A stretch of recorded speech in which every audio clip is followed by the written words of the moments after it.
What's happening? What's going on, everybody? Welcome to Sports Life and Politics TV. My name is Sam. Hit the like, hit the subscribe if you haven't already. Support the video. But I want to kind of go over a few little clips about this war. And I think the last video I made was, are we close to World War III? Are there precursors? Are there things that's starting to show? And here we go with one. I'm going to go over this little new clip, ABC News clip called Food Crisis from yesterday. This morning, the U.S. and the world racing for food shortages as the war in Ukraine rages on. President Biden, speaking to NATO leaders in Brussels Thursday, said because of sanctions on Russia, food shortages are coming. The price of these sanctions is not just imposed upon Russia, it's imposed upon an awful lot of countries as well, including European countries and our country as well. So you chose to impose sanctions that not only hurt Russia, but then hurts the United States and the European countries simultaneously. You didn't work this out to only impose sanctions that would hurt the Russians. You impose sanctions that it sounds like if it's a food shortage, it would hurt us just as much as it hurts Russia. This is some people might say this is incompetence, but this is not incompetence. This is obviously on purpose because these people they have think tanks and all these type of different like groups and people who kind of think this thing out and they kind of go over all of the plans and everything that could go wrong or that could go right. They kind of map all this stuff out. So I would assume that they knew that this would hurt us just as much as it hurt Russia. The U.S., Canada, and Europe are major wheat producers, but Ukraine and Russia produce about 1/3 of the world's supply. And less food means higher prices on top of already high inflation rates. Groceries are already about 8% more expensive than they were last year. And those expenses are not just hurting consumers, but also food banks like this one in Boston. We used to be able to buy chickens for 80 cents a pound, somewhere in there. Now it's like $1.50 a pound. And so that limits our ability to buy more food and distribute more food to the agencies. In Tennessee, the governor is pitching a plan to provide relief to shoppers by. And that's just it's insane. But the food shortage actually, you know what's crazy? We all know like it was already a food shortage before because over the past few months the grocery stores was extremely empty. This is before the Russian war. This is before the sanctions. So that's why I say this is an excuse. Whatever their plan is or agenda is this food shortage is part of it, and that's an excuse because obviously you can do things and impose sanctions that doesn't hurt the wheat crops and harvests. Spending the sales tax on groceries for 1 month. Let Tennesseans keep some of that hard-earned money and do so by suspending the grocery tax for a time. The U.S. is producing less wheat than it used to.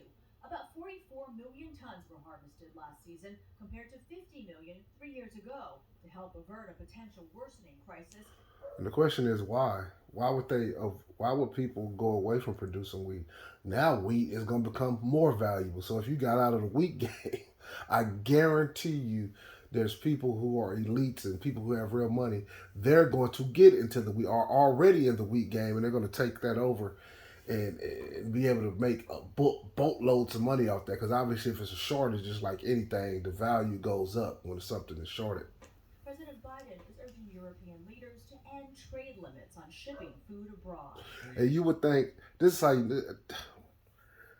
he said he's urging European leaders to end shipping. Let me see what was exactly what he said. 50 million 3 years ago to help avert a potential worsening crisis. President Biden is urging European leaders to end trade limits on shipping. That's what it is, trade limits. How the hell, if you knew this already, you was going to impose all these sanctions, don't you think logistically you would have that worked out? Don't you think that you would say, hey, this is going to hurt us as much as it hurts them?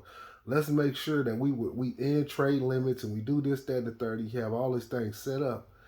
But they come on these TV and then they try to sell you that they're trying to figure it out on the go. We had no idea. They did have idea. Joe Biden, this Manchurian candidate, if I've ever seen one, with the lazy, sleepy eye. If anybody knows what that means, I mean, that's like MK Ultra mind control. If you ever seen the Manchurian Candidate with Denzel Washington, you could tell this man is a Manchurian Candidate if I've ever seen one. Feed food abroad. We are in the process of working out with our European friends what it would take to help alleviate the concerns relative to food shortages. As to Ridiculous. Now let's go back into the war and kind of see what's going on with the. Let's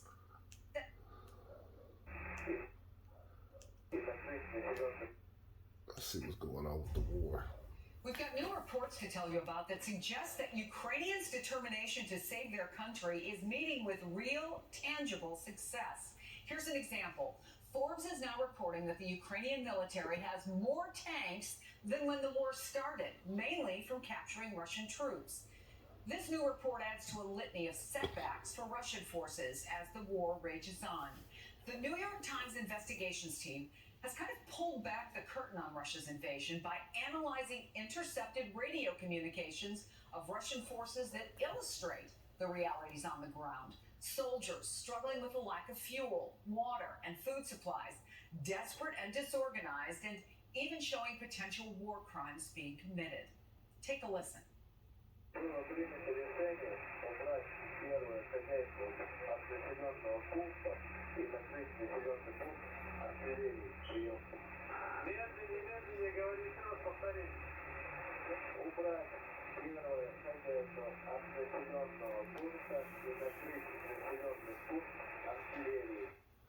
Cover the residential area with artillery. Joining our conversation.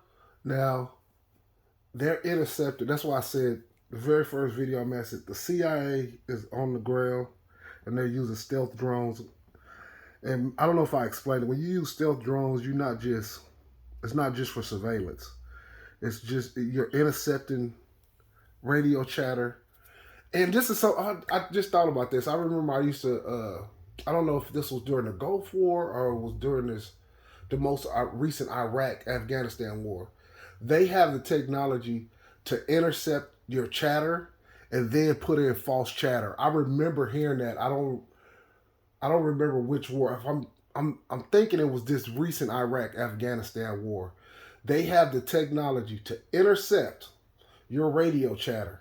And then when they know all your call signs and which tanks and who's commanders, they can use that and then give false chatter to another tank battalion or give false chatter to another command group. They can do that. I've seen that.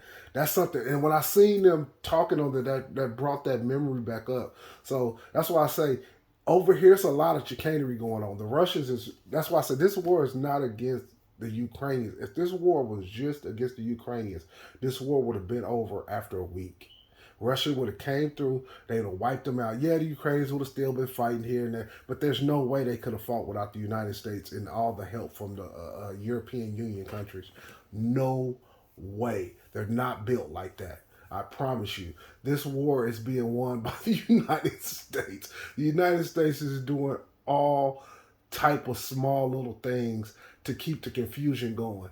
That's why Russia is trying to push them away from their borders, because you could look, I mean, the type of chicanery that you can get going, the type of little small espionage things that you can do, the CIA and the NSA and all these groups, and there's groups we don't even know about that's on the ground, in the air, obviously not manned in the air, but technology that's controlled by the United States in the air that's doing all type of things.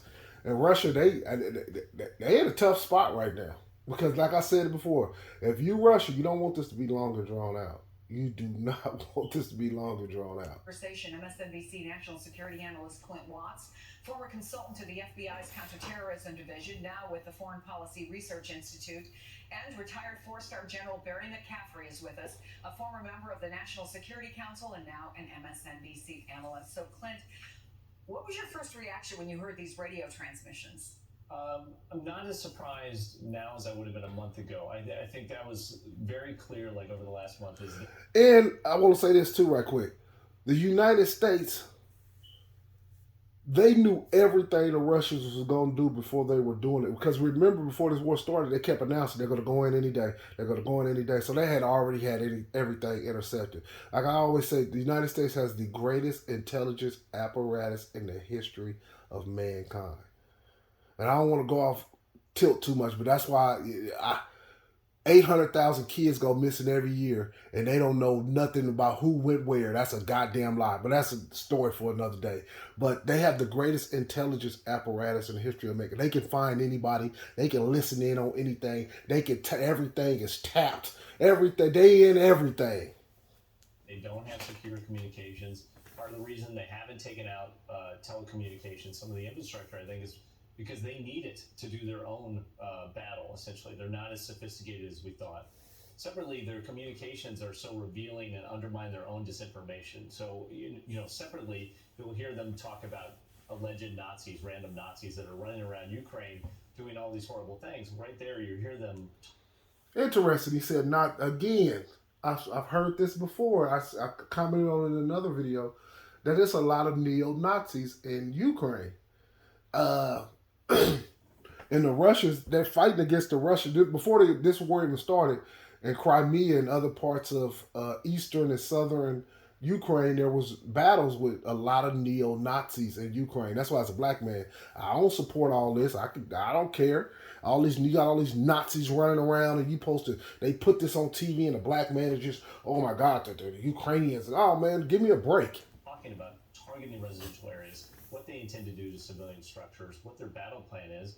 And the Ukrainian military is listening to these too. So I'm sure when we see the Ukrainian successes, it's due in large part to just how inept, incompetent, and the inability to communicate by some of these forces. Well, and also on the other side, and we've said this repeatedly, they were not expecting the Ukrainians to fight as hard or as well as they have. And we've heard a lot now about the morale going down among the Russian forces. Let me play a... And you know what? I just thought about this. This war has shown a lot that this modern type of war is pretty much dead. Rolling in a bunch of tanks and old helicopters, that's just not going to cut it no more. You have to have everything either stealth, hypersonic, supersonic. You need stuff moving fast, lightning fast. You almost need a blitzkrieg type, but a moderate. Like you need everything moving extremely fast now, because with the advent of these Stinger missiles and these newer technologies, anti-tank weapons and anti-helicopter, man, the Russians is getting obliterated with that, because obviously the United States is just pouring that equipment into the Ukraine. So the Russians, this is also a learning for the Russians. They getting their ass handled with a lot of this anti-helicopter and anti-tank weaponry. A little bit more of what we heard from those communications.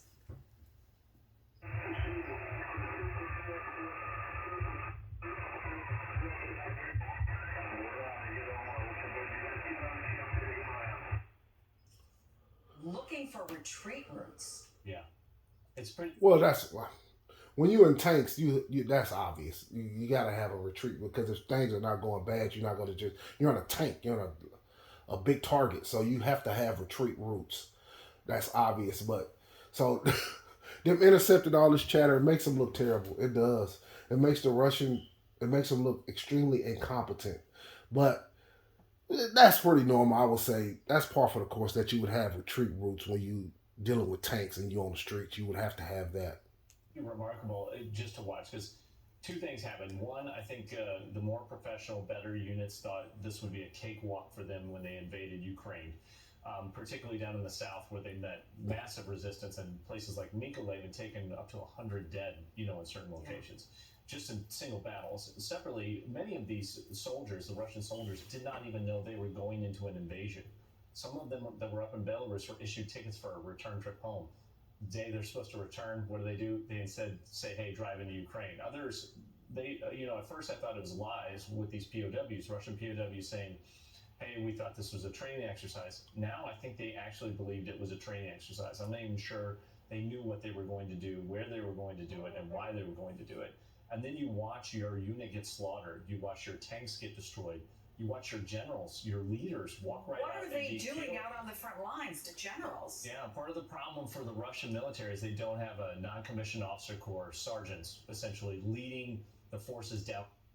And this goes to show why nobody on the planet Earth tries to fight the United States slash Western powers tank for tank, plane for plane. You just couldn't do it. Even the United States fighting a proxy war, like fighting through Ukraine, using the Ukrainians, but giving them all the weapons, it's impossible. You just couldn't do it. It's too hard.